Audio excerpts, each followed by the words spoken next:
Hi, everyone. Today we have a special episode for you about ABC show 911. And to talk about it, I'm lucky enough to be joined by someone most of you should recognize by now, JJ. Hi. Hi, everyone. Oh my God. Fourth time's the charm. I'm back. You can't get rid of me. I am a supernatural character. You kill me off, and I just come back in a next season. There you go. Exactly. And you say, like, while looking directly into the camera, see you next season, like you're that character. Exactly. I was actually just thinking about it. The first time I came on this show was at this point almost 3 years ago. It was two and a half years ago. Wild journey we've been on. Here we are talking about a whole other show. Talking about a whole other show. Now, of course, because this is a supernatural podcast, we are going to be bringing it back to supernatural near the end. But for now, I feel like people might be a little bit confused as to why we would want to talk about like 911, especially like those who might not know about the show. Do you want to give us like a bit of a... So, okay, first off, cards on the table. I do not watch the show, but I am chronically online. And therefore, I know that there's been a very big win in this fan community lately. So do you want to maybe walk us through like what the show is about to begin with? So 911 is a network procedural first responder show following the lives and the emergencies of a firehouse, the 118, the 911 dispatch call center, and a Los Angeles Police Department sergeant. And it follows all of the different types of emergencies that they go on, and it goes through like all of the like levels, like from the 911 call to the first responder getting on the scene to leaving them at the hospital doorstep. Like from beginning to end is how they go through each one of these emergencies, while also going through their personal lives and how exploring what's going on in their lives. And it was a show that started on Fox in, I believe, 2018 season. I think it was the hiatus of that season. I believe that my numbers might be wrong there. But that's what the show is. It's following these firefighters, really, and like their found family community and shenanigans that they get up to. Well, I mean, that sounds really lovely, like to begin with. I mean, that's kind of, the premise that we know from a little show called Grey's Anatomy, except it happens in the hospital. So like it's a workplace thing about firefighters in this case. I think 911 to me has always felt like Grey's Anatomy without the sex. Oh, okay. Not to say that there isn't sex on 911, but that it's not as big of a component to the stories as it is on Grey's Anatomy.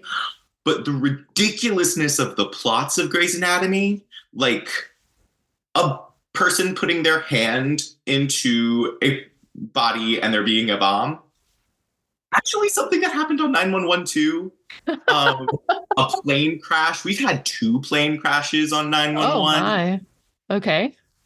We've had someone get struck by lightning. We thought someone had a rebar go through their skull. That's what it is. It's did all they of them. Survive? Yes, they did survive. Okay. They don't Good even to have know. A scar. There's no scar anymore. Like Mitch is gone. Someone was crushed by a fire truck, and they don't even have chronic pain. So yeah, it's kind of like the ridiculous highs of Grey's Anatomy. But without the sex. Without the sex. Interesting. All right. I mean, it is Fox, right? So I suppose that was also a thing. And one of the reasons why I've heard about 911 before is because it is affectionately known in my neck of the fandom on Twitter as the Gay Firefighter Show. Because there is a very popular ship on that show. Of Buck and Eddie. Is that right? That is correct. Buck and Eddie. Also affectionately known as Buddy. Buddy. Okay. Do you want to tell us a little bit about like that and just like story wise, how tell us about their profound bond. How about that? Ooh, um, we like to say that they have each other's backs. That is all our saying, is that they have each other. You can have my back any day, brother. Or, you know, you can have mine. So they have each other's backs. So Buddy, Buck and Eddie, was a ship name that was chosen by the actors. Let's put that out there. That started in around season 2 with the introduction of the character of Eddie Diaz. Evan Buck Buckley, was a character from the start. Season 1 was this womanizer, young buck of a firefighter, overly confident. He was a self-described sex addict. And so all of season 1 was him kind of coming into his own and like learning that what he really wanted was connection and a relationship, and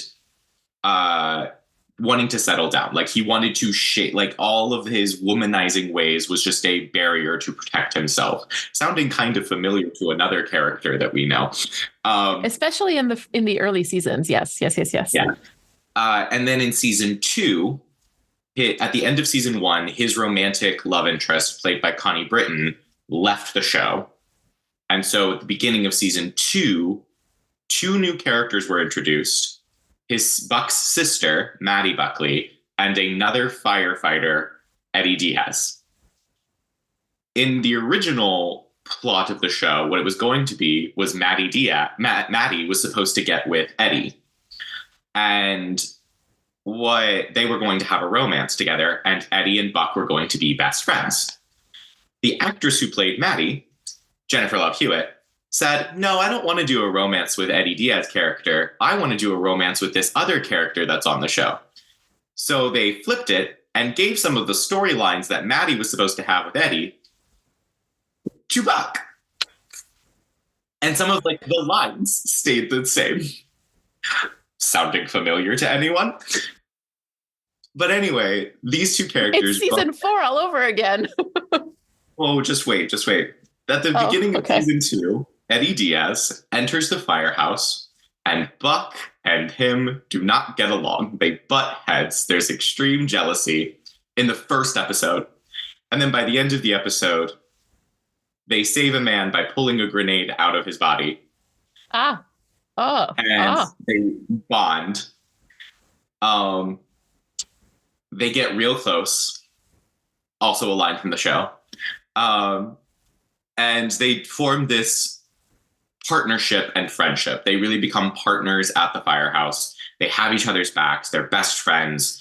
And Buck starts using all of the lessons that he learned about relationships in season 1 to invest in this relationship with Eddie.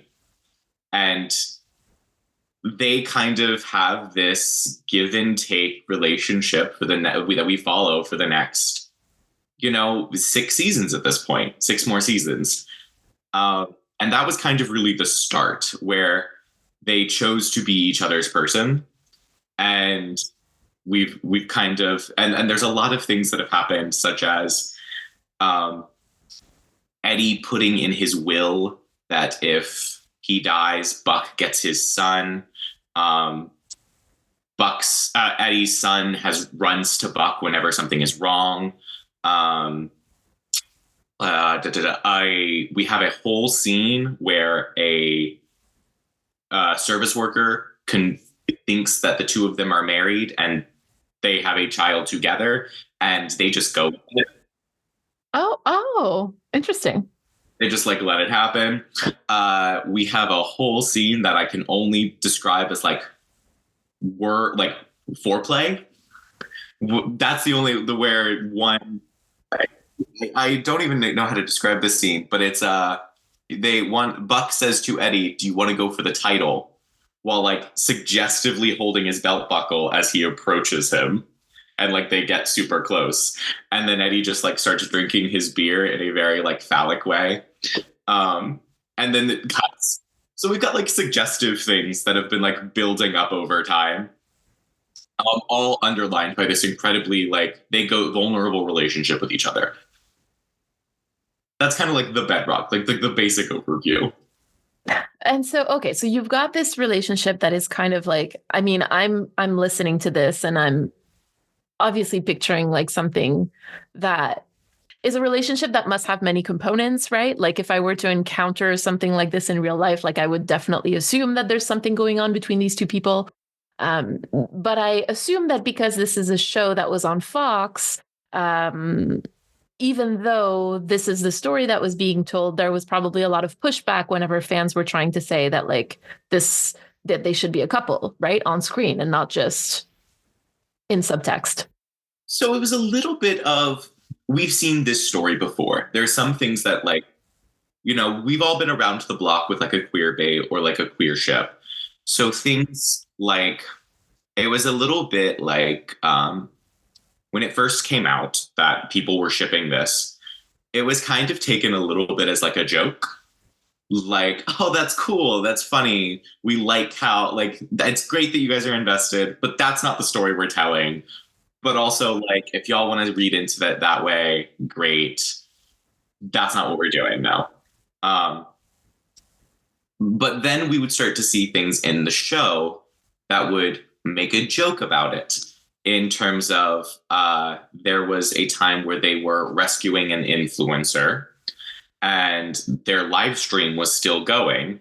And the camera, the shot became, you could see the comments of the live stream. And those comments started to say, oh, those two would be so cute together. Wow, they should be a couple. Of like giving nods in the show to the fact that people ship them together without actually any promise of follow through. And then we're you would airing at that point, like we're sort of airing in the icky like queer bait area, right? Yes. Like, right. Okay. So it would be things like that. And we would have the actors who would say, we don't know anything. If that's where the writers want to go with it, they really did put it on the writers of like, if that's where the writers want to go with it, we're cool with doing that. But that's not our intention kind of thing that was happening. That's how it really first started. But it kind of grew really, really quickly. And it grew really, really strong at the end of season 4. So at the end of season 4 is where the will scene happens, where we find out that Eddie has put Buck in his will to be the guardian of his child. Eddie is a Texas raised Catholic Mexican American military man. All of that context to us was like, yes, this means that he is in love with him. Like putting the context of the character with his actions. That was very much, it became real in that moment. Like everyone went from, oh my gosh, this is like a ship. Like, oh, we're being queer baited, but we know it's fun, like kind of thing. We think they should be together and clearly it's there, but we know it's not going to happen, to, oh my God, it's going to happen.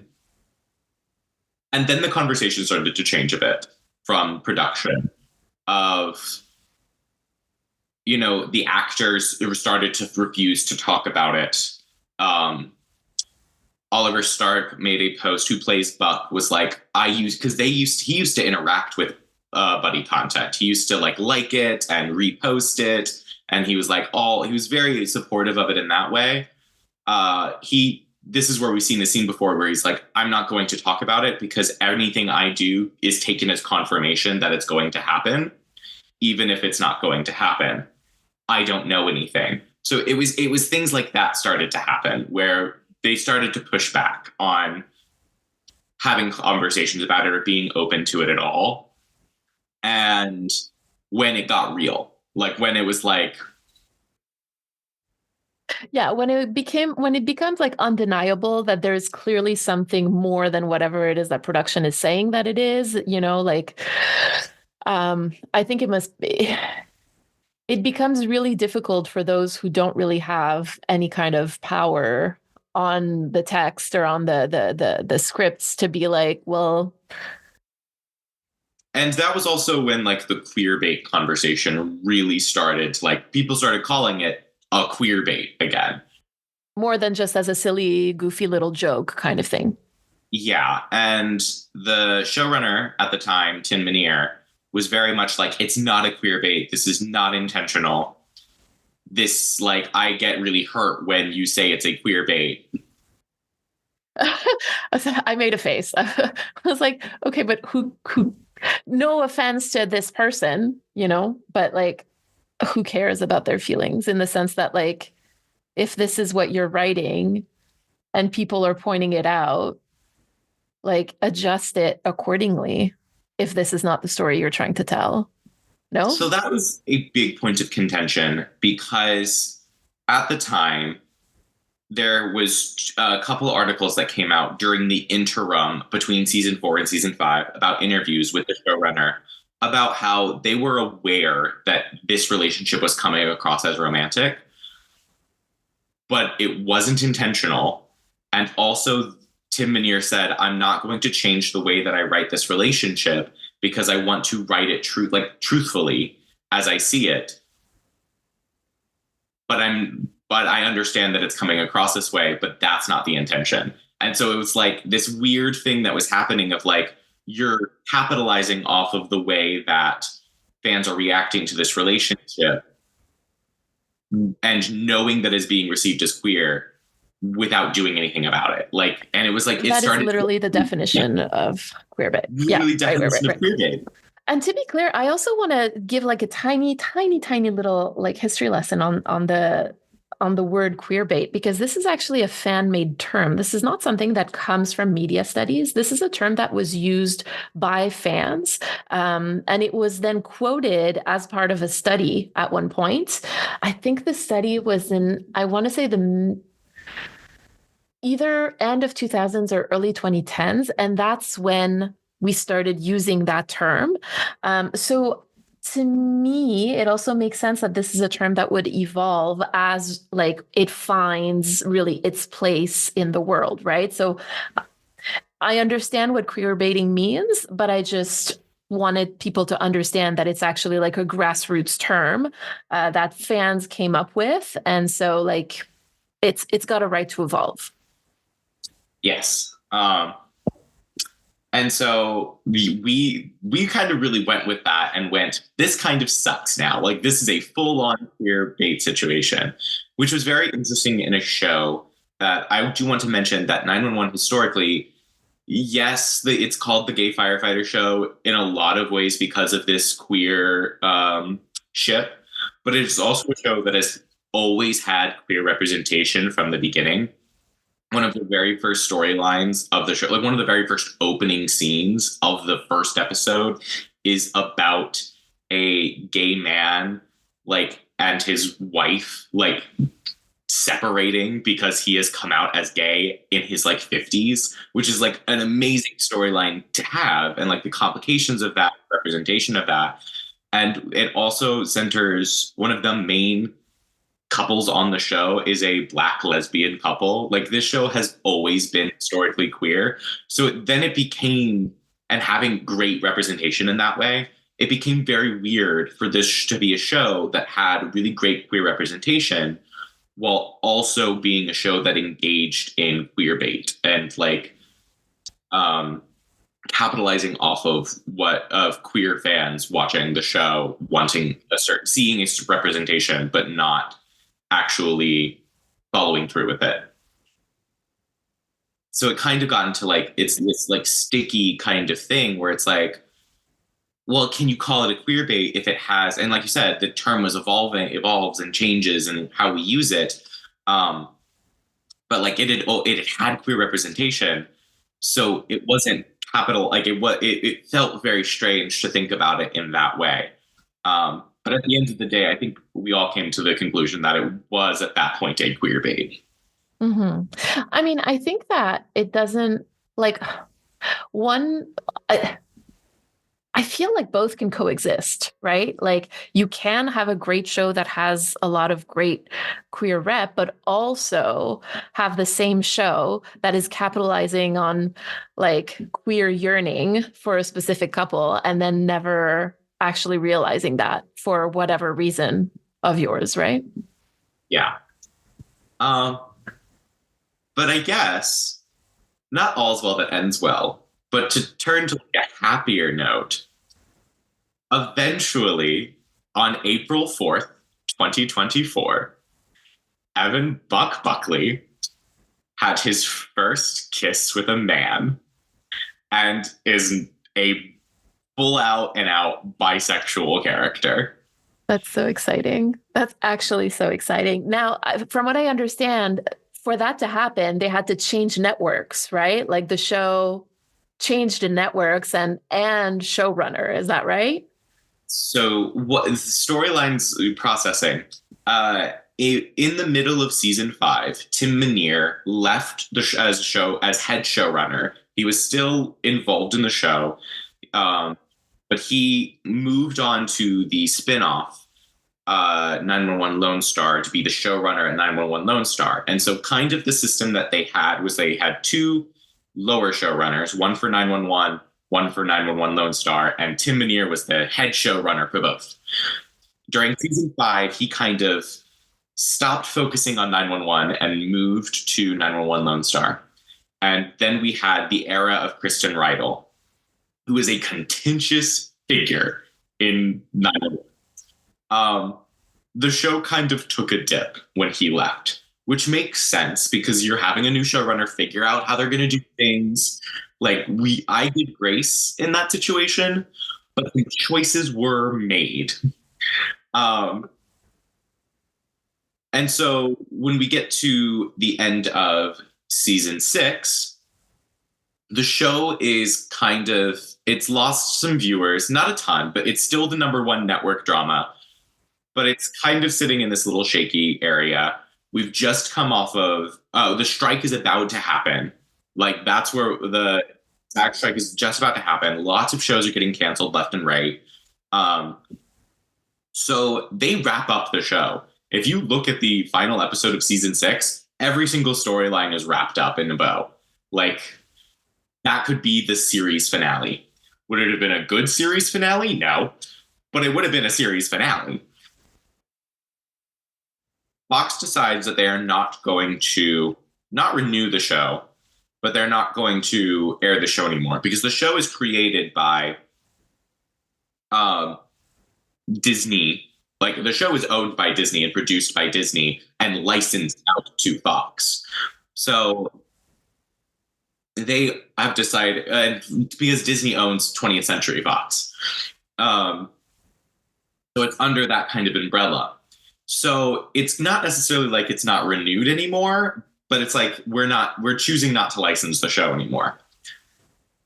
And so it then gets moved to ABC.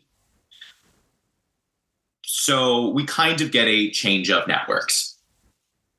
And in that change of networks, Tim Minear comes back to be the full-time showrunner of 911. He leaves Lone Star and comes back to 911, partly because Lone Star isn't going to be filming. Like they just started filming recently, and we're like 6 episodes into or 5 episodes into this season being aired. So like there was a time differential. We have a network switch where Lone Star stayed on Fox and this show went to ABC, which is a little bit of a what's going on here. But you want the show to work, right? When you're having a change of network, new audiences, they come back with a bang.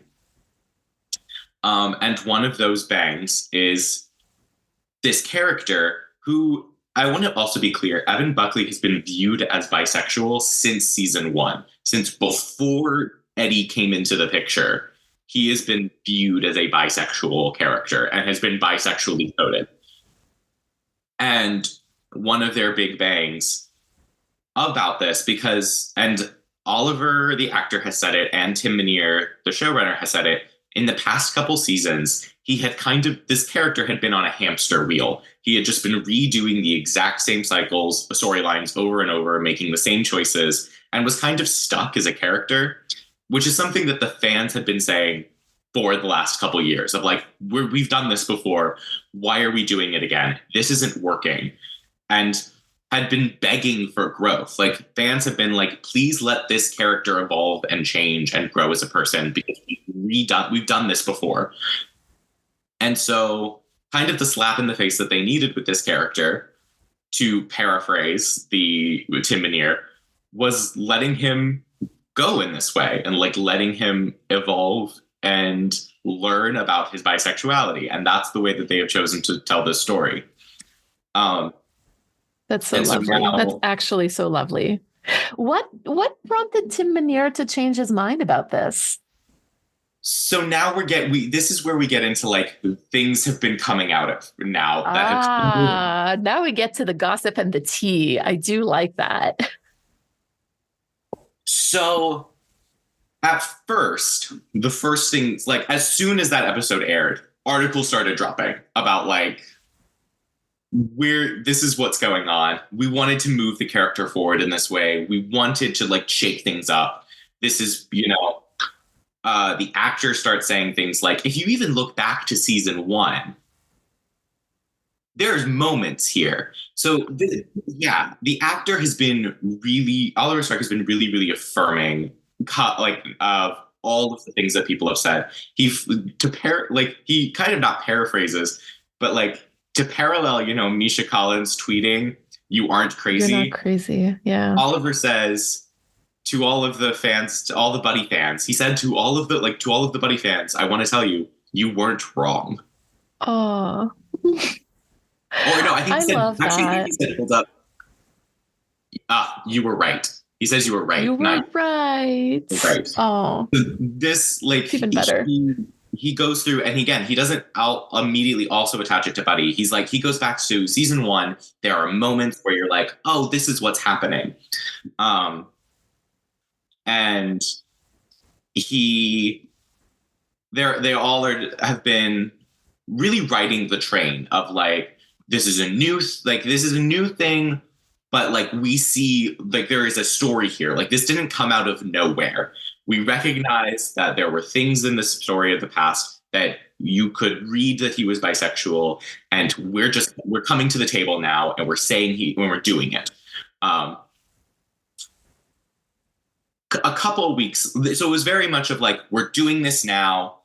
It wasn't intentional then, but we're doing it now, and we're going to kind of rewrite history in a way, but not really, because queer people has been seeing it that way forever. Right. Exactly. It's just, okay, like we're shifting our focus now, or maybe we're readjusting how we're looking at this character, and we are going to look at him through that lens that you guys have been seeing him through for the last, 5-6 years. So then a week kind of goes by, and then we start getting like the tea, because we find out that Buck was not the character that was originally going to have a coming out storyline this season. Okay. The actor, because the man that kisses Buck is not Eddie, right? It's somebody else. Eddie. It's a character called Tommy, played by Lou Ferrigno. I cannot say his last name. Hulk's son. Yes. I just like Hulk, his son. Who happens to be on Supernatural too? Not the son, but the father, right? If I'm not mistaken. The father is on Supernatural. Crazy coincidence. Somebody that Dean lusts over. No, if I'm not mistaken. Also, no. That's 911 Lone Star. The guy who plays the shapeshifter, who is his brother. The succubus. Yes. Oh, the siren. Yes, the siren. The siren. Okay, yes. The siren. Yes. He's on 911 Lone Star. Okay. I'm getting all the boyfriends mixed up. I'm sorry. Too many connections. We'll talk about the Supernatural 911 pipeline later. Okay. But no, Lou on the show does an interview where he says and comes out and says, yeah, actually, this relationship was supposed to be with Eddie at first, and then they changed it, and then it was with Buck. And Oliver Stark had previously said that he got the call the week before he got the call while they were shooting episode 3. He comes out, this kiss happens in episode 4, like that this was a last minute decision that Buck was going to have this moment. And that the original plan was that it was going to be with Eddie, who is a character that most people read as gay or demisexual. Within 24 hours, there is a new interview where Tim Minear, the showrunner, says that was never the plan. No, covering up. Like, no, it was always going to be Buck. It was always going to be like within 24 hours. Wow. Okay. All right. Again, so obviously something's happening here. Yeah. Then we get some more tea where Oliver says, even if this wasn't what the storyline was going to do, even if this wasn't what was going to, if Buck wasn't going to have this storyline, Oliver Stark said, I was going to start playing into it anyway. I was going to start playing into him being bisexual anyway. This man has been fighting for us. This man has been pulling Mason Collins and really, really pushing for it. And which is really interesting if you go back and watch, because like I said, he got that call during filming of episode 3. If you go back and watch episode 1 and 2 of season 7 of this season, there are moments where you're like, oh, that was intentional of him being bisexual, but not knowing that it was going to be the story that they were doing. So like you already picked up hints, and which is really beautiful. And also makes me think that he was going to he's leaning into Buddy and leaning into the ship because they have to do with Eddie. Anyway. Right. Okay. All right. Okay. So we have an out bi character who, had been sworn up and down to not be bi, or that it wasn't the intention and that they were never going to go there. I feel like that's a big win. Here's the real tea. We found out, I think last week, that at the time of this recording, that Oliver in an interview, he has said that he had been approached years ago if he was okay with doing a bi Buck storyline. And then says someone above at the network shot it down. So we've got confirmation that Buck was going to be bisexual at one point, and they were going to do these queer storylines, but it was stopped above them. So now this queer bait kind of starts looking a little bit more like queer coding that wasn't allowed to be. Right. Like that this is something that has been planned and talked about, and has been something that like all of a sudden things start coming into play a little bit differently. And like that's where we get confirmation that this was a network decision over on Fox that got shot down the pipeline. Right. Which is not for sure. The more information you have, like the more. Sorry. Oh, I was like, I don't think we get confirmation a lot that like network things get, like we learned them kind of over time. Like we don't get like right confirmation that queerness was going to happen and then an executive shot it down. Word for word. I mean,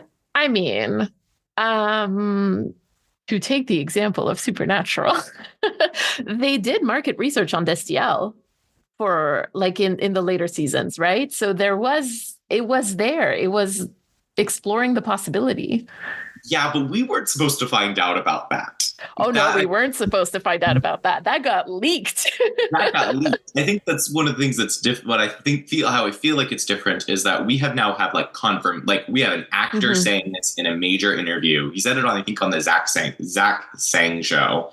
Versus us like finding out about things that we were not supposed to find out about. He's like out and right blaming like the previous network executives. Yeah. Which I think is interesting. But yeah. Well, I think it's also, I don't know. Of course, anyway, I have my own thoughts about NDAs, but I think it shows that like there are certain things that folks are allowed to talk about, right? Like, I mean, I understand for sure that there has to be certain things that have to stay, within the confines of the show. But like what exactly that is, I don't think it's as all encompassing as maybe some people have said that it was, right? And that actors can actually speak up sometimes. But yeah, now we have an out bisexual character on the show. And Oliver Stark has been very beautifully talking about it. He uses the word bisexual constantly, which is something that a lot of people like. Bisexual is like a scary word to some people, apparently, like for reasons that are right. And he has also been again very accepting of Buddy, and so has the other actor in Buddy, Ryan. They have both said this relationship is very important. If it goes that way, we're both down for it. And also said the materials are there. Like, we understand looking back these moments, this is what was happening. So Oliver even went to like a specific scene and said, looking at it, yeah, this is what's happening. Buck is being attracted to Eddie, and he, like, that beginning moment where I said that they were jealous of each other, Oliver Sarkis says, looking back on it, you're looking at it, it's like, oh, this is an attractive man, and he does not know how to process that, and he puts it away in jealousy. And it's like, we all knew that watching it. Yeah. But now he's flat out saying it as kind of a retcon of what was happening. I put retcon in quotation marks because, again, like I said, we all saw it that way. But he is now putting that into the canon of what is happening. Yeah. It's interesting because, like, I often talk about, well, I think people who are bisexual, like, can definitely relate to that. But like when you're bisexual and you're like younger, you understand that you're attracted to the opposite sex, but you don't necessarily know how to process your feelings for people who are not of the opposite sex. And so I know that for me, it came out a lot as like, I want to be just like that person, right? Like, and it's funny because for some other of my friends, it came out as being very jealous also, or like very confrontational. And so I'm seeing a lot of that and I'm like, yes, okay. That's like, you're attracted to them. You just don't understand that you are, right? Yeah. I think Oliver also said in an interview, he's also been great about like the bisexuality of like, no, he is attracted to both men and women and people of like of all types of genders, and he will continue. Like, one of the big backlashes that we have seen is like, oh, I thought he was into women, and Oliver Stark is like, he's still into women and will continue to be into women to the future.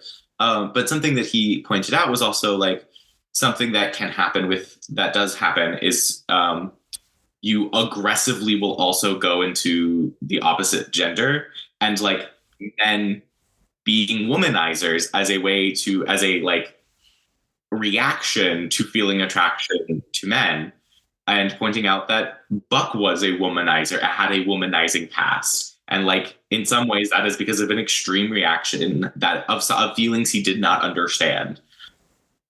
All of the pieces of like experiencing bisexuality are in this character, and who is coming to terms with it in his 30s, which I think is something that is really important, especially with bisexual male characters, because there are so few of them on television.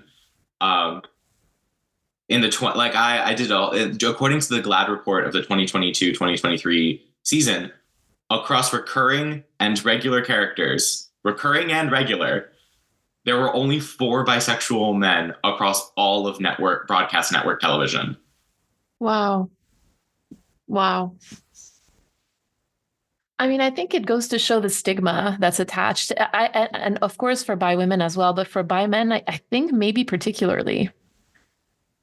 Well, there's about roughly out of all bisexual characters, roughly 2/3 of them are women, and only roughly about 1/3 of them are men, which is also roughly in line with like how people identify. Like, there are more women are more likely to identify as bisexual than men are. But I think that there's that stigma what a lot of people believe is that it's because of the stigma around bisexuality for men, which is why men don't identify as bisexual. They will more likely to continue identifying as straight or will identify as gay because that's just what it has to be. It has to be one or the other. Around that stigma around men being bisexual. So having this character in his 30s coming to terms with being bisexual and it being bisexuality, like it not be, and it continuing to be men, women, other people on the gender spectrum, like having that be the full experience. That there's something really beautiful about that and also really challenging to the way that we think about bisexual men. And it's amazing. I know. I really love that, honestly. Like it's really great because, and I mean, you know, you've been in the trenches of Supernatural, right? But like one of the things that we hear a lot is like, no, Dean is into women. He can't be bisexual. And it's like, okay, so let me explain to you what it means to be bisexual. Yeah, I think that's something that's also really interesting about stories a lot of the time is that sometimes chemistry just happens. Sometimes things happen in stories. And like, it feels strange to me about like bisexuality is such a way to solve so many problems in storytelling. Why are we not doing this? I know that and polyamory, just saying, like. Exactly. I'm sorry. You're telling me that in Ted Lasso, no one thought Keely, Roy, and Jamie should all have gotten together at the end. It should have been a throuple. Why were we doing this weird thing where they were all broken up at the end? Why weren't they all just together? You spent a whole season doing Roy and Jamie's relationship. Why weren't they just together? Anyway. Listen, it is what it is. And plus, especially in stories where like nobody's feelings are at stake, right? Like it's not real life, it's fiction. Like you can literally do whatever you want. Tie it up with a bow if you'd like. Anyway, offer more options to people when they're thinking about their problems. Like, oh, they did that. Maybe that could work for us too. I don't know. Maybe. It also seems strange to me that bisexuality is the least common representation and I mean that I mean bisexuality as an umbrella term for bi, pan. Like in all of this, in a lot of it, I'm using bisexuality as an umbrella term. My pansexual brothers and sisters and they, thems, and all that. I love you. You are a part of this conversation. The bisexuality is really interesting because it is the smallest representation of, well, besides in the LGB. Not talking about trans and asexual representation, which is also ridiculously low. But like amongst like the LGB representation, bisexuality is the smallest, even though bisexuals as an umbrella term make up 60% of the LGBT community. Like it doesn't, we're not accurately having representation of the LGBTQ community with how little bisexual representation we have. Bisexuality is also the highest, like the fastest growing identifier amongst LGBTQ community. Like it's growing faster and faster. More and more people are using this. And it's especially growing amongst people under 35. Like bisexuality is like growing and growing and growing and is already the largest. It's the fastest growing and the largest, but it's not being represented in the media that we're watching. So there's that disconnect that's happening in our representation. And so now we have this major network character on the number 1 broadcast drama being bisexual. It's a major win. It's also just like, why haven't we had having this before? Like what are we missing? And why are we doing gay and lesbian representation, but not what is this stigma around bisexuality that's not allowing us to explore it on television? I mean, if you're actually asking the question, I think it has to do with categorization. Like, no, but like, so I've been, oh my God, I I'm so sorry, but I have been reading Foucault. And so it's like bisexuality doesn't really fit neatly in a box, right? In any way, shape, or form. And already, like queerness as a rule, and gays and lesbian, being gay or being a lesbian, like it already goes against like our structures of power, right? Like our existing structures of power in terms of sexuality and sexual order, right? There is no order in bisexuality. It's chaos. Like, and I think that as human beings, a lot of people have a lot of trouble who are used to order in order to make sense and understand the world in which they live. Bisexuality is hard to understand. But that, I don't think that's a valid reason. Like we still exist. We're still around. Which I Even think if we are chaotic, and we will steal your pie. Absolutely. I think it's really interesting that we've been seeing this growth of bisexual characters and like the power that they have. I think about Nick Nelson, and then I think about Alex Claremont Diaz, and I think about Evan Buckley, and these are like fan favorite characters. Like the power of Nick Nelson in that fandom and in like internet fandom culture and in the queer community is so high. Like you cannot buy, and like the clothes that Nick Nelson wore on Heartstopper from season 1, you cannot buy anymore. They are sold out. That blue and green sweater he wears now costs like $700 because this man wore it for a 2-minute scene. Wow. Alex Claremont Diaz, like, is the lead character of this romantic comedy coming to terms with his bisexuality in this movie. And it was the #1 Prime movie for like 6 months. And and Evan Buckley is like the fan favorite character of 911. Like if you had to pick who is the fan favorite character, it is Evan Buckley. And like there's like the way that living in the mess that bisexuality is for the power structure, it's so inviting to people to latch onto, and they have so much power in that, and they are such powerful representation. I think about the way that is really, hopefully that these characters, and I think they are changing the landscape of how we view sexuality on television and in movies, and hopefully are helping people find themselves. I think one of the most beautiful things Oliver Stark has said is one of the things that moves him the most is the number of firefighters who have messaged him being like, I'm not out yet. This is helping me come to terms and like seeing myself on television because I am a bisexual firefighter who is in the closet and doesn't know how to come out. And like he's getting all of these messages about that. He is really changing lives, and also like in a hyper masculine dominated industry profession where there are queer people that are existing, and he is changing the conversation already around that. Mm-hmm. I mean, queer people exist everywhere. I am like full on crying from what you just said. But yeah, queer people exist everywhere, and I think it's a mistake to say that the stories that we tell should fit the expectations that we have of the environment of the stories, right? The fact that Oliver Stark is receiving all of these messages is proof. It's proof that there are more stories to be told in this particular environment than what they've been doing because, again, from what we've just found out, because of an order from up high from the network, that they've been told, like, don't go into the queer storyline for Buck and Eddie, or at least for Buck in this case.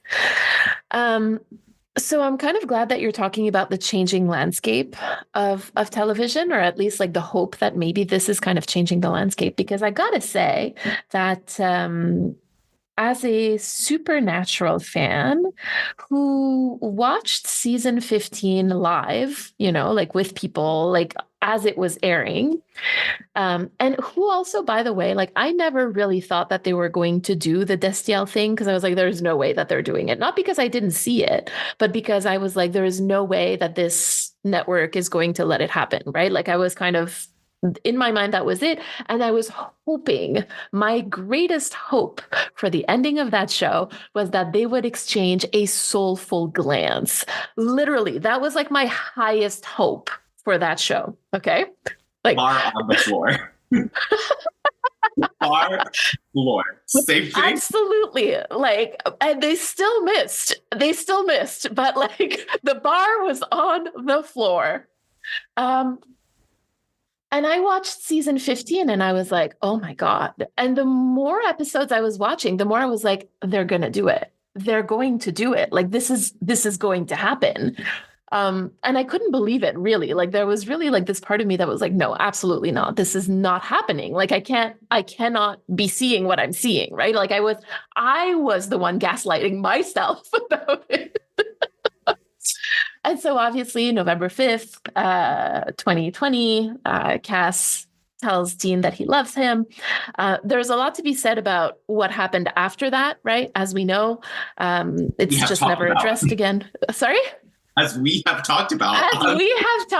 Yes. Especially when it comes to like actors talking about it.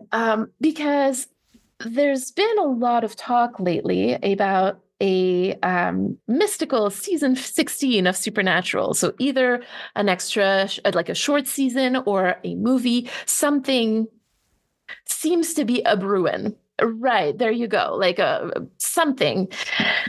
And I'm also seeing a lot of articles lately about how Cass and Dean should have been lovers. And now I'm seeing by Buck, and I'm like, okay, well, how? And my entire point has always been, they can't do a season 16. They won't do it. Like, in my mind, that's what's going to happen. They will not do it because that means that they would have to address Destiel. And now I'm like, is the door open? Like, what is happening there? Like, I don't know. I honestly don't know what to think about that, because my conservative, or like my wanting to be conservative with my heart and not wanting to like hurt myself again is telling me that like there is no way that this is happening, because look at the mess that they made. But then I'm also like, this would be possible. It's possible. Yeah. So I agree with you on all of that about like season 16 can't happen because again, like you said, they have to address Destiel. I think the funniest thing is that season 16, a movie coming back to this so early, would not be a conversation if everyone did not hate the finale. If the finale, like if the finale was beloved, if they would have gone out with a bang, if it would have been like, yes, this is great, left on the floor, it would have, the conversation from the actors would have been, we said all that we needed to say. We did the thing. We did this for 15 years. But because they punted so hard on the ending of that show, and they know that they do. They do. That is why these conversations of, we'll be back.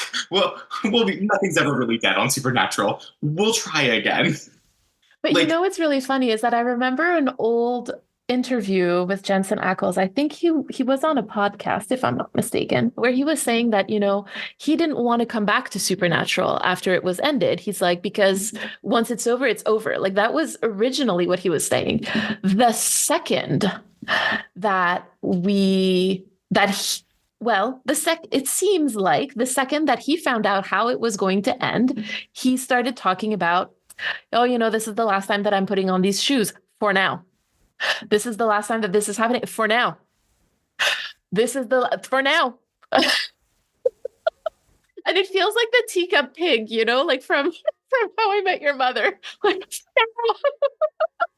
for now. Like, are you playing with us, Mr. Jensen Ackles? Because, like, just tell the teacup pig, okay?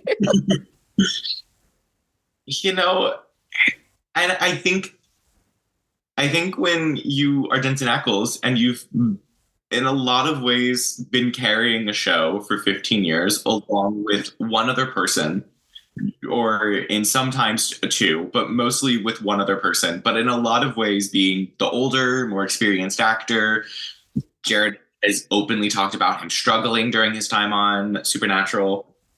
So in a lot of ways having to carry a show for 15 years and for your ending of your character that you have in some ways become. Like there's been almost a full circle of Dean Winchester and Jensen Ackles. They're almost a full circle. To get that ending and to read that ending and go, this is not how my character should end.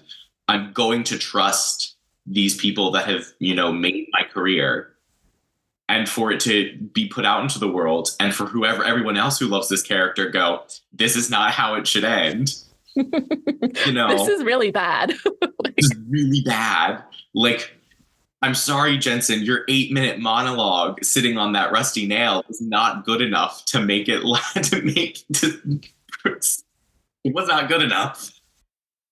And it was great. I mean, like, just acting wise, it was great. But oh my God, like, in no world would anything have been good enough for that. Like, when Jensen Ackles acting can't save a script, it's a bad script. There you go. Exactly. There you go. Especially in a scene like that, right? Like, and so, yeah, you have to address Destiel. But the thing is that when they come back, this is not a show that started in 2005 and ended in 2020. Like, that was kind of one of the things is like that Misha has always talked about is like, I can't believe, it was kind of a show that was behind the times. Like, this is a show from 2005 that's just kind of trudged along for 15 years. There's an older mentality to it in the way that it was created in a lot of ways. You can't. Even in the way that it was managed, I'm so sorry to cut you off, but even in the way that it was managed, because often executives from the CW would call it a legacy show, right? And so like there was this very present idea that this show was not being managed the same way as their more recent shows. Yeah, and not marketed the same way. It just wasn't handled in the way that its newer content was. If it comes back as a new show, it is coming back as a new show if it comes out next year in 2025, there are different rules now. Like, you can't say, oh, this is a show from the past, especially when you had the spinoff, The Winchesters, have a non-binary character, like, canonically in the show. But I thought Supernatural was not about non-binary, to quote somebody from the production. Oh, it's not about a lot of things that it's very clearly about. And I also think that's the thing is that this is Supernatural, such a charged show. Also, everyone has so many feelings about it. If it was to come back, it has to be a big swing. Like, it has to be worth it. Like, why are we coming back to this IP that just finished 4 years ago? Unless I feel like it has to take a side almost, right? In order to justify its existence, its comeback, let's say. Because I'm thinking about like the comeback of the X-Files. I don't know if this is something that you watch, but I have binged it. Famously, and have been roasted publicly for it. But anyway. I was a bisexual teen at one point. I binged the X-Files. It happened. It was a long time ago, but it happened. So I'm thinking about their comeback in 2016 and like how different the show felt, obviously, for a lot of reasons. And like you said, it didn't feel like a show from 1994. It felt very much like a show from 2016. And so I'm seeing what you're talking about, because at first I was like, no, but it's still the same IP. But then I'm like, well, no, look historically what other shows have been doing. So you're right. Well, also, we have talked at length about the legacy of Supernatural. Yes. Supernatural is known as a queer experience. Like, it's so if you're going to remake the show, like bring back the show, what do you new audience? Like, you're always thinking about not only retaining the audience of the past, but what are people who are watching this for the first time going to think? And the cultural consciousness of Supernatural exists in queerness. So you have to allow that to be a part of your show in a way. And also, you can't just ignore the confession after you ignored it for 2 more episodes. Like, we have to talk about it. It's interesting because right now there's also, like Robin Rich's podcast, Then and Now, I think it's called, right? There, where they go through specific episodes of the show and they talk with people from production, from, actors, producers, costume designers, etc. And obviously and because Rich directed 1518, I'm assuming that that's probably on his mind when he's thinking about all of those things. And recently, a certain writer that we both love very, very much, Mr. Ben Edlund, was on, and he talked a little bit about that. And he also he followed it up with a series of tweets, right? Where he said that he always saw the possibility, but that he wasn't an absolutist, which I find interesting. I think, again, I said this before, Ben Edlund knew what Supernatural was, what it wasn't, what it could be. And so I also think that there could have been a beautiful friendship between Cass and Dean. That is a possibility, like that, just looking at the materials that they had, that could have been the story that they told. Was that the story they told? Absolutely not. Could have that been the story that they told? Yes. And I think Ben Edlund, arguably one of the best writers on the show. Actually, not arguably, definitively one of the best writers on the show. Yeah, I don't think anybody's going to argue with you on that one. I think he could really see any of the possibilities. And he could take it in any direction that he wanted to. And I think that's why he wasn't an absolutist. I think why he says he wasn't an absolutist, because I think about The Man Who Would Be King in a lot of ways where like the true, which is kind of where we talked about that at length. Yes, also. Where the change kind of happens in their relationship, like the locking in of that this is romantic kind of happens, in a lot of ways serves the larger overarching plot. Like it serves the overarching story. And I think that's why he's not an absolutist, because the way that he leaned into that relationship wasn't just at the service of their relationship. It was at the service of Supernatural, like the story of Supernatural. And I think in other episodes that he writes, he doesn't lean into it as much because he's leaning into like that's not servicing the story. And so I think that's why he's not an absolutist, is because he's like, I'm going to tell the story the best way that I can. And there are other writers in the room. There's a showrunner who is telling him this is the episode that you're writing. You know, there's executives. And so I give him grace in that way of him not being an absolute. For sure. But if the show comes back, I want Ben Edlund to write an episode, like to bring him back.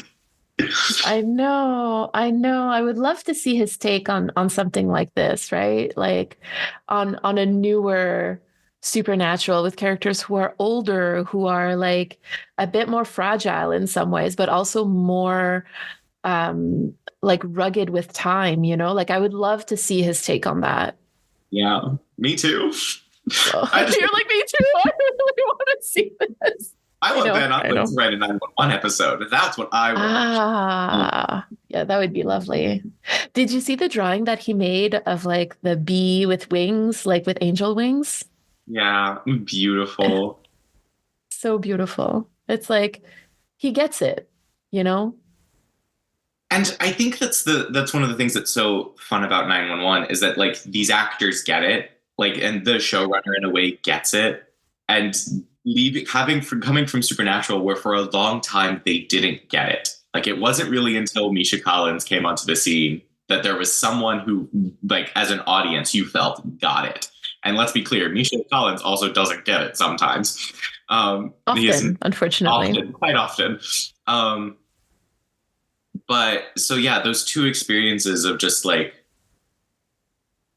having writers, like it's really interesting you bringing up that Supernatural Then and Now podcast, where they sometimes come across at an episode and they're like, this is, you know, because it's really interesting. Not everyone watches every episode of a show that they work on. Yeah, of course. You know, they are professionals. They have other things that they have to do. So it's really interesting for them to go back and watch it and be like, oh, this is what people were talking about.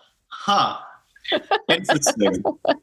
Like, that doesn't seem very, very like macho straight man. Like, what is happening here? Yeah. And I think basically queerness exists everywhere. That's queer people are everywhere. Queerness exists everywhere. And I think about that supernatural to 911 pipeline, which is something that exists.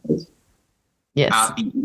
There's so much trauma around the ending of Supernatural in 2020, at the end of 2020. I think it's really interesting that this was around the time, this was during season 4. So season 4 was starting to air as Supernatural was ending. And a lot of people found comfort in a show that held up a lot of the ideals that people wanted from the Supernatural finale. You know, Supernatural had become this show about found family, about love and connection and, you know, breaking down toxic masculinity in a lot of ways. Did they do it successfully? Not necessarily, but it was what the show was about. In a lot of ways they did, in a lot of ways they weren't successful. Right, there you go. I think yes, I agree.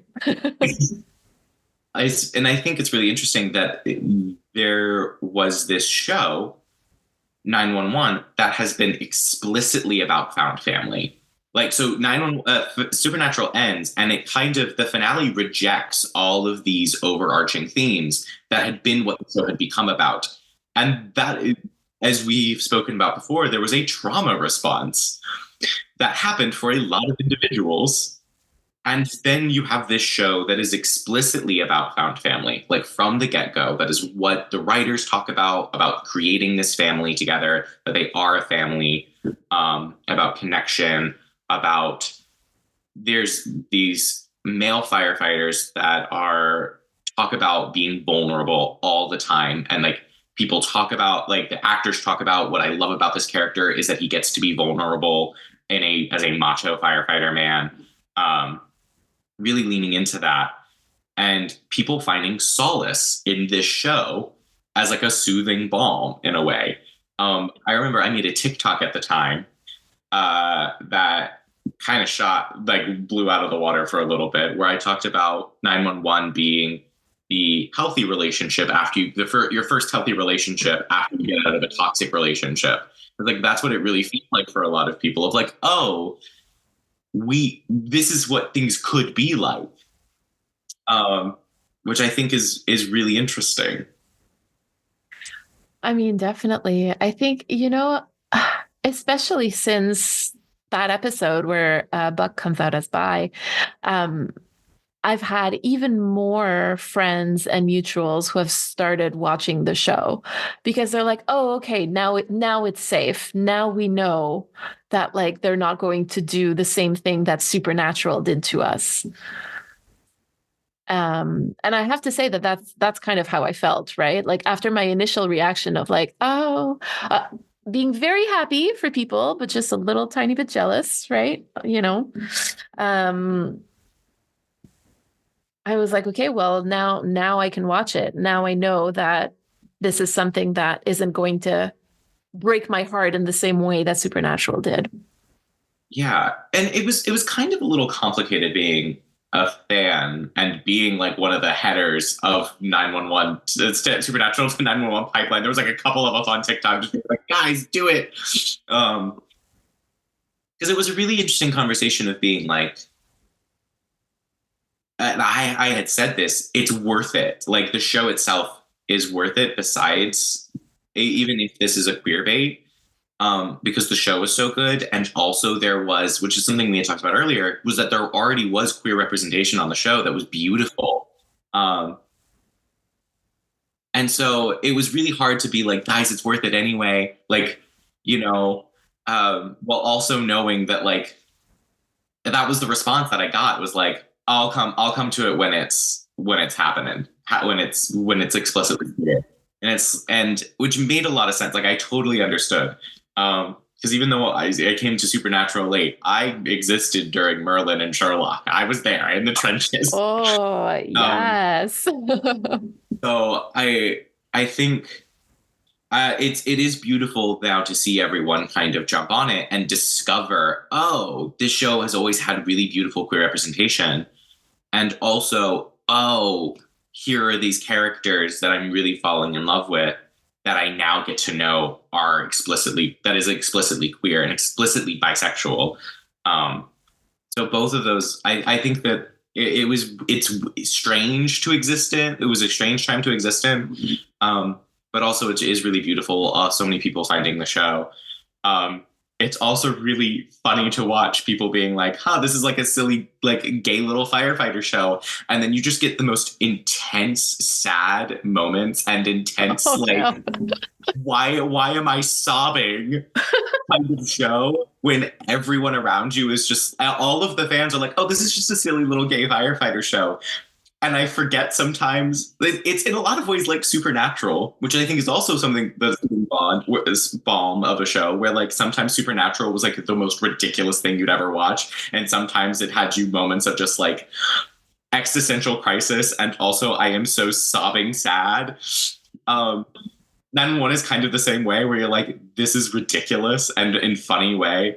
And then also there are moments where you're just like, in tears, curled up on the floor. So good watching go through. Oh yeah, if you, I highly recommend watching it. It's a roller coaster, and that is a really good joke that you won't get until you watch it. Oh no. Okay, I mean, I will watch it at this point just because there's that happening, and now I know. Now I feel a bit more safe. So I'll definitely watch it. I will, now that I'm done with the X-Files. Oh my gosh. Yeah. Put 911 on your list. Be prepared. Watch one episode at a time. Oh no. Yeah.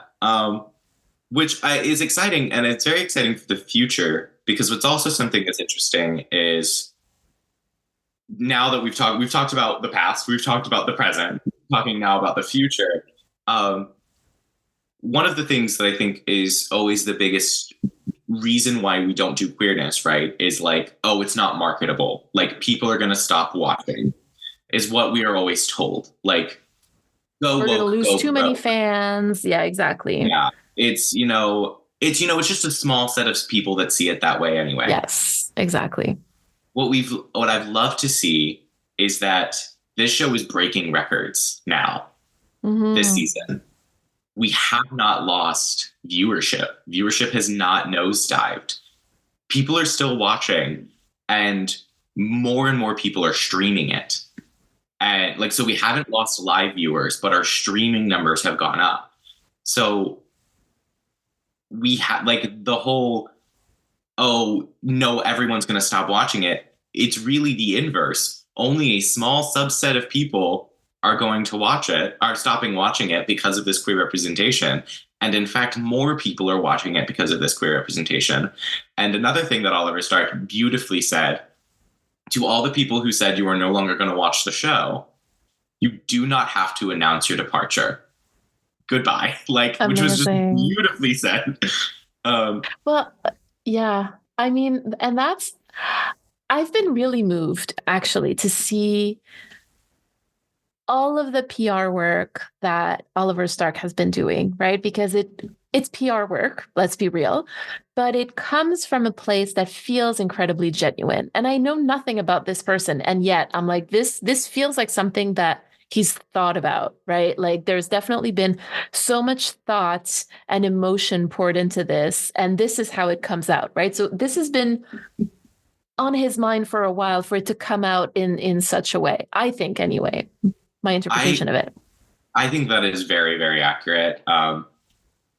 He is also incredibly cognizant of, in these interviews, about, so when he talks about Buddy now, he talks about how, I think that this is very much like the ingredients are all there. There are definitely moments. But what I don't want to do is I don't want us to tell the story of, a bisexual man comes out as queer, and of course he's been in love with his best friend all this time. I don't want to fall into the trap of us telling a story of you're gay. Oh, you must have a crush on me. He doesn't want to fall into that stereotype. And he's very much aware of, and also they purposely made this coming out story not be a big thing. They did it very naturally of like, this wasn't like a huge, what both the writer and the actor have said was that they didn't want to make the bravest episode of television. They wanted it to be something that felt very natural and felt very like this is him just discovering a new part of himself that has always been there that he just didn't understand. And now he understands this part and he gets to explore that. And it doesn't have to be the biggest thing in the world. And so I think that they are very cognizant of what it means to tell a queer story in 2024. Right. Because I mean, that's kind of the thing, right? So many queer stories in the past have revolved around coming out as this one single act of bravery, right? And in certain ways, I think Supernatural fell into that with 1518. That's all I'm going to say about that. I have other thoughts, but just kind of leaving it at that. Whereas again, in 2024, the act of coming out isn't necessarily what it used to be before, right? Like coming out is something that is done repeatedly all the time with new and different people that you meet. But it's also like recognizing that that there are different ways of doing it, basically, and that each person can come out with a fanfare or without, like whatever makes them feel good about themselves is kind of the way to go, and to embrace however somebody chooses to do that. So I very much appreciate that. Yeah, and it's been very, very beautiful to watch. He has in the next episode, he has two conversations where he comes out to someone. He comes out to his bestie, he comes out to Eddie, and he comes out to his sister.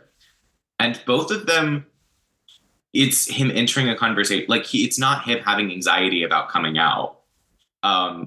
It's him trying to work through. He comes out because he ends up going on a date with Tommy, the man that he kisses. Eddie runs into him on the date, and he pretends it's not a date. Buck pretends he's just like, I didn't know. And Tommy is like, you're not ready for this right now. And that's okay. Right. Mm-hmm. And Tommy leaves the date, and Buck is sitting there like, I lied to my best friend. I don't know why I lied. I'm an ally. He multiple times in the episode says, I'm an ally. I love that. I'm an ally. I'm coming to terms with queerness. It's just like, yes, he is at the I'm an ally stage of coming out. Of coming to terms. I love that. I love that. But he like talks to his sister and he plays the pronoun game.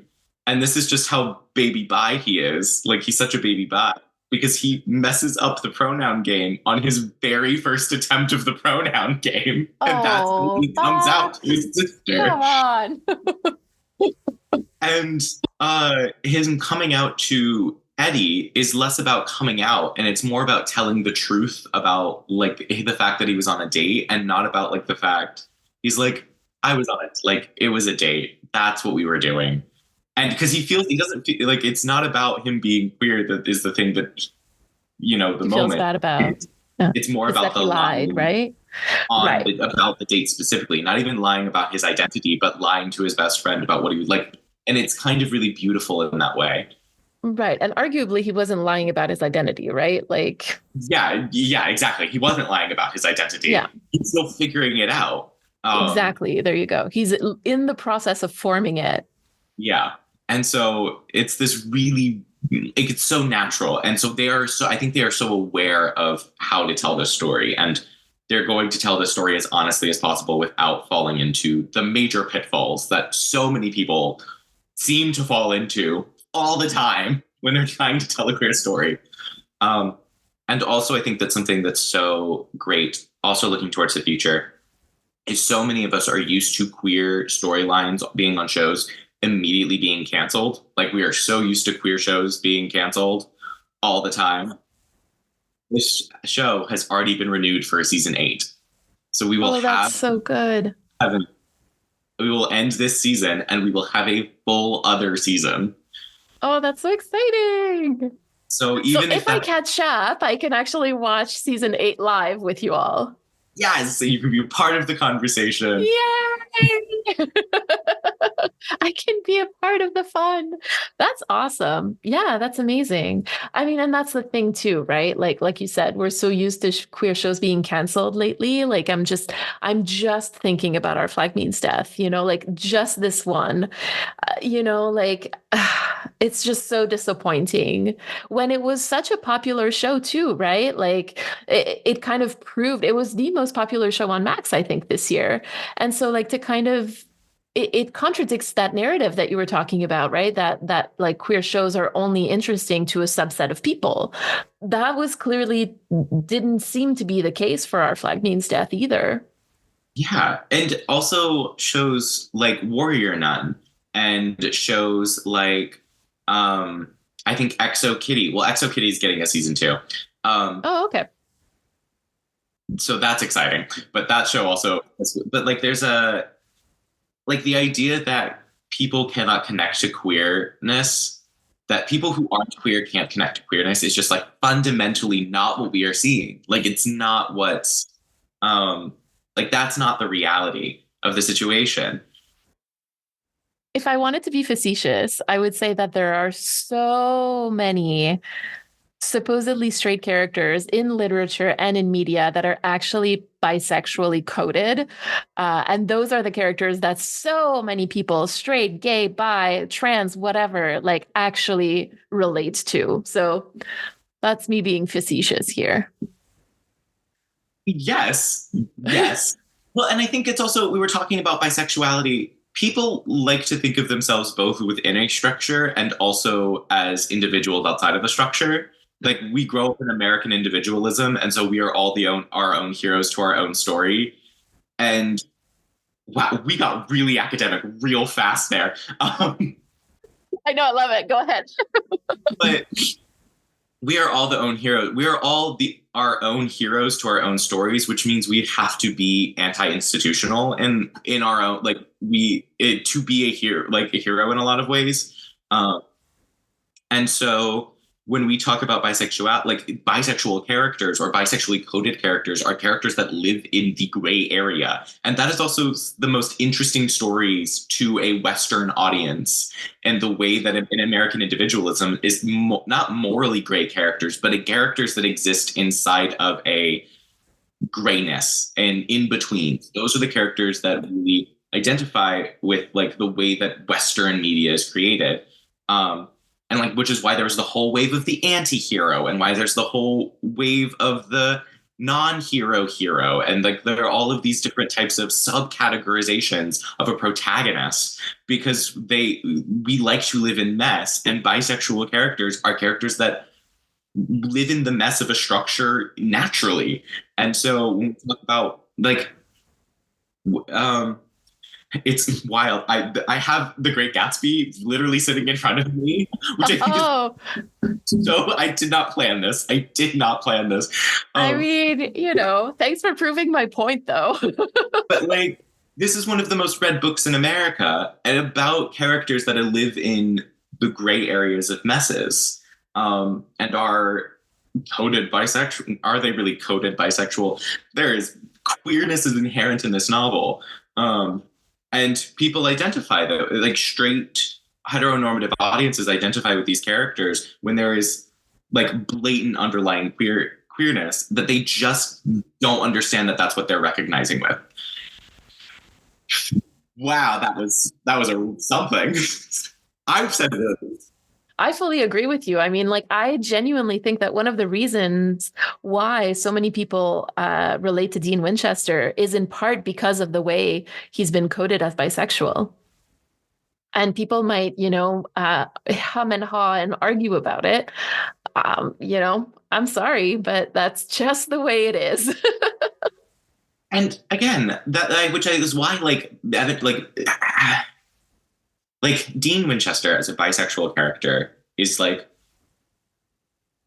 he has already like provided so much for like, that was the only representation for bisexual men for so long was Dean Winchester, which is so crazy to think about in so many ways. but this like obsession with because it feels like an obsession of heteronormalizing characters that queer people identify with, because it's as like soon as like, even if it's just like, oh, I identify with this character and I am queer, it's like, no, you can't identify with that character because you are queer. Like there is a reaction that happens when queer people identify with things, and it's in a lot of ways because of this like obsession, like you said before, obsession with identifying things, obsession with putting things in boxes, obsession of like of a structure that does not serve the individual anymore. I am needing to refocus my thoughts because I'm about to go woof. I mean, there's also I would also argue that perhaps this is also rooted in misogyny, because when you read literature about gender identity formation, especially in young children, you'll see that girls have more cooties than boys, and that it's actually like it's more socially acceptable for a girl to act more boyish. And I'm using very big quotation marks here because, you know, I'm trying to simplify so that it's easily understood. But it's much less socially accepted for boys to act more girlish, right? And so there's this idea of like femaleness or womanness being like a stain onto masculinity, right?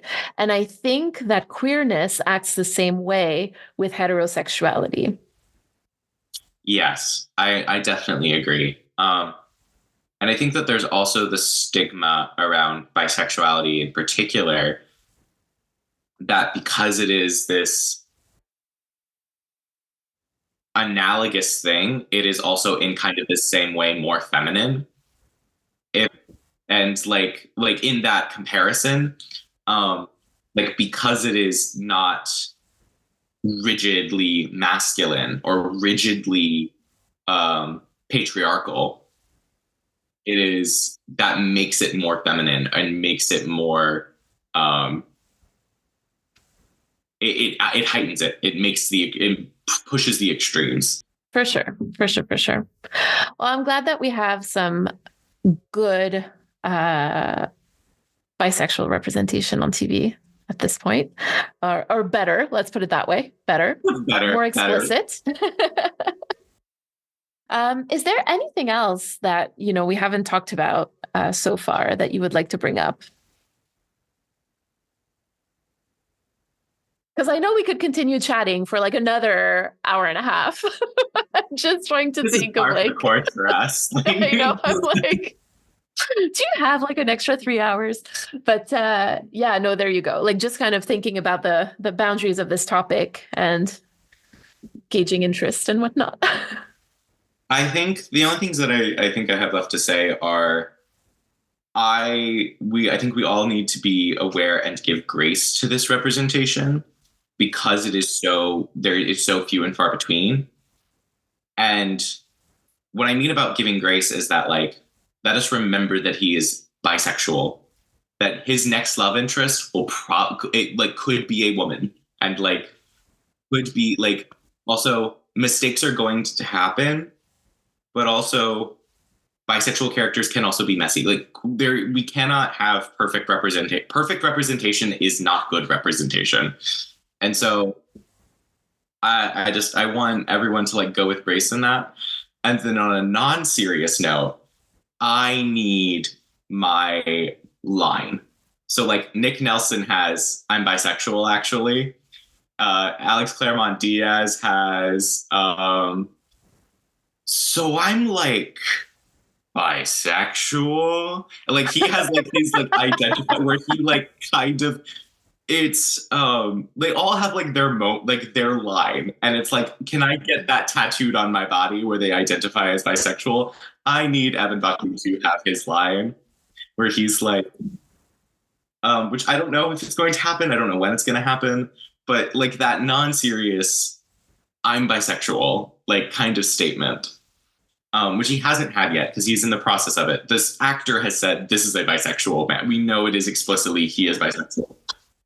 But he's still, the character is still coming to terms with like finding that identifier.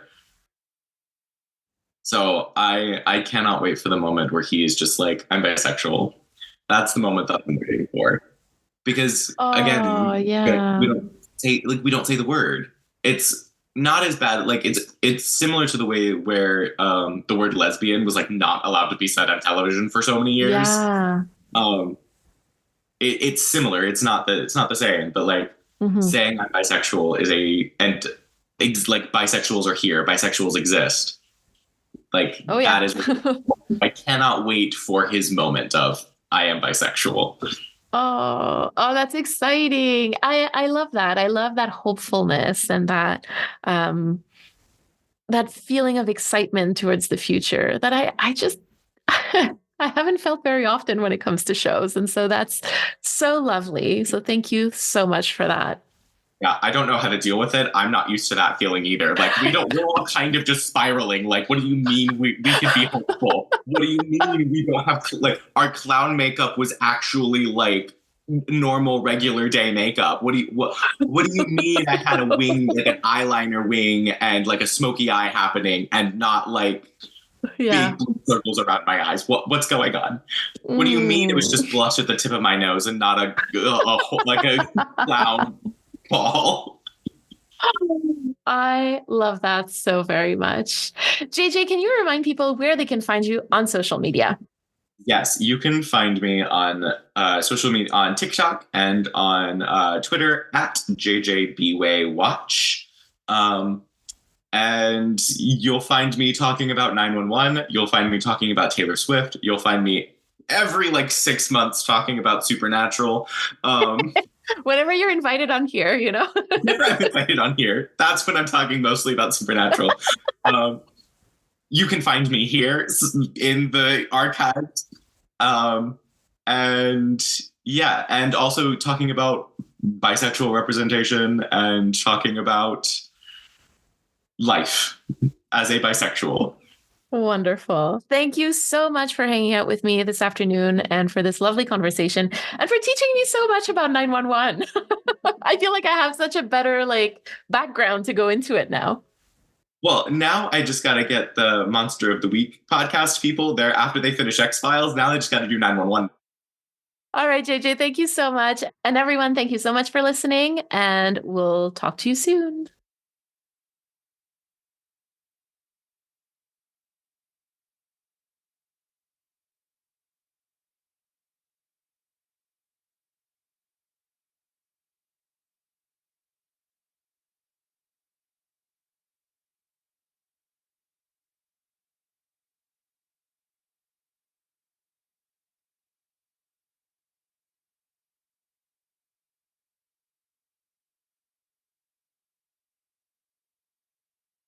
If you enjoyed this episode and you're looking for more fan-made 911 content, you should head over to thatweewooshow.com. That is that we, W-E-E, woo, W-O-O, show.com. So That Wee Woo Show is actually a fan-made podcast that covers the TV show 911. We hope you like it.